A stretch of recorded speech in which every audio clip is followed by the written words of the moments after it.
تو مجھے کافی دکھ ہوا کہ حالات جو خطے کے ہیں وہ خرابی کی طرف جا رہے ہیں، اور اسپیشلی افغانستان کے حوالے سے۔ پہلے میرا خیال یہ تھا کہ شاید یہ پاکستان اور افغانستان والا مسئلہ جو ہے یہ اچھی سینس پریویل کرے گا، اور بجائے اس کے کہ ہم جذبات سے آگے بڑھیں، کیونکہ دیکھیں قوموں کی جذبات جو ہوتی ہے یا لیڈران کی جو جذبات ہوتی ہے اس کا اثر قوموں پہ ہوتا ہے۔ اگر آپ اپنی جذبات کی سیٹسفیکشن کے لیے یا اپنی انا کی سیٹسفیکشن کے لیے کوئی فیصلہ لیتے ہیں تو ظاہری بات ہے اس کا اثر جو ہے پوری قوم پہ ہوتا ہے۔ اگر پاکستان کا پرائم منسٹر کوئی ایسا فیصلہ کرتا ہے، کہتے ہیں میں اپنے لیے، مطلب ہے کہ میں چاہتا ہوں، آپ جو چاہے وہ اور بات ہے، آپ کی عزت اور بات ہے، غیرت اور بات ہے، لیکن قوم کا آپ نے سوچنا ہوگا۔ تو میں نے دیکھا کہ افغانستان کے حوالے سے صورتحال کافی جو ہے وہ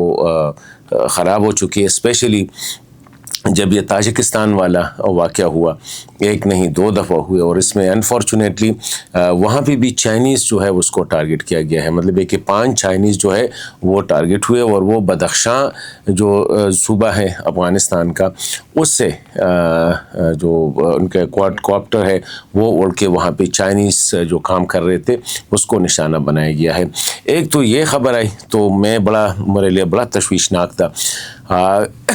کیونکہ اس سے پتہ ایسا لگ رہا تھا کہ اب کیونکہ ہم تو دیکھ رہے تھے کہ صرف پاکستان کے ساتھ ہے،